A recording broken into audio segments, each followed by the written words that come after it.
we were just going to talk a little bit about rough ground training here, because it's something that has become more and more evident to me as I've got older that we need to do with our horses as more and more arenas arrive in people's properties and less chance of going hacking on good old-fashioned tracks and commons and Salisbury Plains or whatever you might have. And there's less and less opportunity to do this. And therefore, horses are not coming through the ranks with the sure-footedness and the hand-eye coordination that they used to when we had hacking everywhere. We didn't all have arenas. It was a bit of a luxury in arena, and a lot of horses hunted in their younger age and became very clever with their footwork and very good with their, if you like it, hand-eye coordination. They connected to their feet very, very well from their brain. And they get less chance now as they go around arenas, and sometimes if you haven't got too busy a road, they'll be going down a road, but they're not going to get very sure-footed on tarmac. And it's not always easy to find rough ground. So I will really seek it out. And if I really had none around me, I'd try and do what Nicola Wilson did when she built her own property 5 or 6 years ago. And having always got fit on the bank of a canal, a hand-dug ditch full of water, there was a bank about 10 foot high running along the side of it for about a mile. Her fitness was walking up and down that bank all the way down to the end. And she went to the gallops a few times before they went to Badminton, but basically that did her fitness.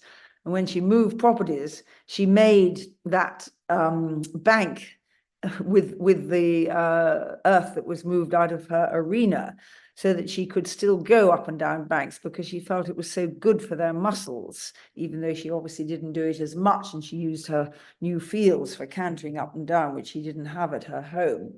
But she still felt the need to have somewhere for them to be able to go up, scramble down, sit on their hind legs. Sometimes they even slide a little bit on their hind legs down, and you have to keep them very straight. And these things, over time, you don't do too much too soon, strengthen enormously their backs. And our team vet said to Nicola, when she'd been representing Britain for many, many years, she said, your horses are always much stronger behind than anybody else's. And I think that's because she got them fit on these little banks that were probably, as I said, 10 feet or so high. So those are reasonably smooth. Rough ground can be just about anything you like. And it's done in walk, it's done on a long, what I call Irish rein, so that you've just got enough contact there to turn them, or if they suddenly start to go too fast, to say, come back here, whoa. And you let them use their head and neck. That is their fifth leg, their head and neck. It's their balancing pole. It's how they see. They need sometimes to get their head right down and use the top half of their eye, which I call their close vision. I don't know, scientifically it probably isn't, but if a horse wants to check something out, he'll put his head down. So I always view it that he's using the top half of his eye for his close vision when he wants to check out the water, the ditch, the funny shapes on the fence. And he uses the bottom half of his eye to judge where the fence is. And you see a horse nearly always raise his head above the on the bit position when he senses a fence is coming, because he sees and he judges that fence from, I feel, the bottom half of his eye. Scientifically, it may be incorrect. It may all be about cones and this shape and that shape and the other shape. But that's how I explain it to myself and to anybody I try and help. And that is a very important part of rough ground training, because they have to be able to put their head and neck through a 180-degree arc in order to both see and to balance. That head and neck is vital, that it has that freedom, but they mustn't learn that with the freedom they can go as fast as they like. They still must take the time to sit down as they go down the hill. And if they're starting to run, then I'll pick up the reins. I'll say, no, we're not running, we're walking down. Then I'll offer the rein a little bit and say, right, now you've sat down to walk down this bank. Are you able to maintain that? And if I give them the rein, they should just go on sliding down the bank on their hind legs. But if they start to hurry, then I'll say, no, I don't want that. But basically, in the end, they're going to be doing their rough ground training without much contact at all, so long as I've taught them to understand that we do it carefully, we take our time, we do it slowly. And given that there's a bit of a health warning that you have to be careful when you're going on rough ground, there's rabbit holes, there's bits of tin, there's wire fences grown over and hidden, There's traps, sadly, for the odd animal out there, and there's homes for the odd animal that are well covered. You don't see. You have to be aware that no technical delegate has checked out your rough ground training. So you have to be a bit careful. If you're really worried about a place, just drive up there and get out the car and go and walk it yourself and see, and be aware that the terrain changes as the seasons change. And sometimes what's perfectly safe in the summer can be pretty bottomless in the winter. And you don't want to frighten your horse. You don't want him in a bog feeling he's sinking and unsure, because then he'll start saying, every time he sees a water jump or a puddle, he'll say, oh, I might sink without trace.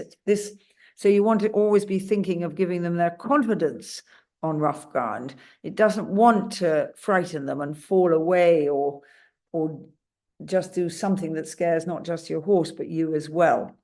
But it is fun and it is fascinating to feel what a horse can work out and how incredibly clever he is. And when I really learned this was on safari in Kenya. We used to go every other year with offbeat safaris across all sorts of Kenyan, African, but Kenyan was where we did it, wilderness. And these horses were unbelievable. They were mostly thoroughbreds. Some of them were boperders from South Africa, but they were mostly thoroughbreds, or part of a large part was thoroughbred.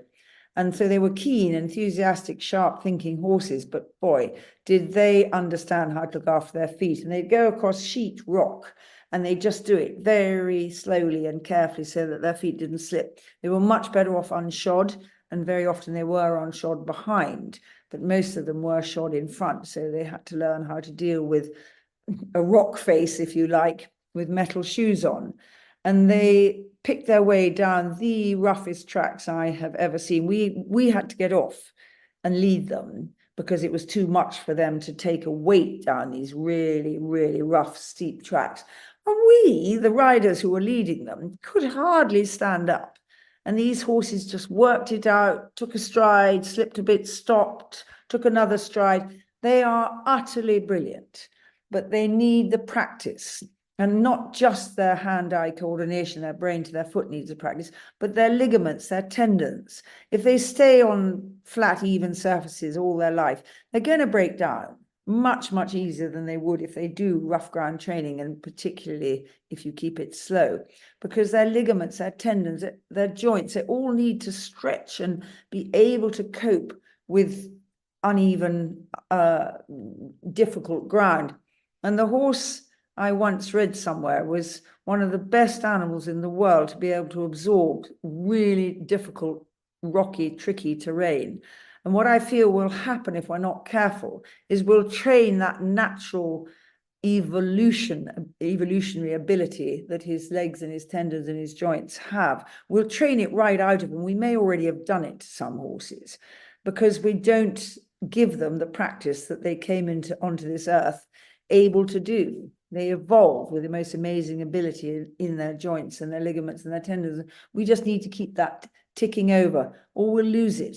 And we'll find every time we move into a field and off a nice even surface school or a road, we'll find we turn our ankles over and we lame our horses. So keep stretching sensibly, progressively. Do your rough ground training that's not so extreme in trot and in canter, but that must be more malleable. You can't do the things that we did in Kenya, walking down the difficult tracks in any pace other than a very slow walk. But there's other ground that is just what I'd call terrain, that's just a little bit this, a little bit that you can trot over. And I trot really slowly and I canter really slowly, and just try and help them learn their balance when the ground gives way. Or when I say gives way, I mean runs away from them. They've got to learn to balance on that ground. And then your cross-country training is nearly done. You've strengthened your horse. You've got him to understand the balance he needs when he feels his feet going in one direction or another. And then really you've just got to put the fences into his understanding and teach him the three main fences, which are ditches, banks, and water. And then between you learn to run and jump the straightforward fences, and before you know it, you have yourself a cross-country horse. So rough ground training is key, and it's being done more and more. I see it being done by more and more people understanding that they need to get out of the arena and get their horses moving, albeit slowly, over all sorts of different terrain. So have fun. It is great fun. And the thing I really love is the horses love the challenge. They love the challenge of all these different things you gradually develop in their repertoire. So I hope you enjoy it as much as we do.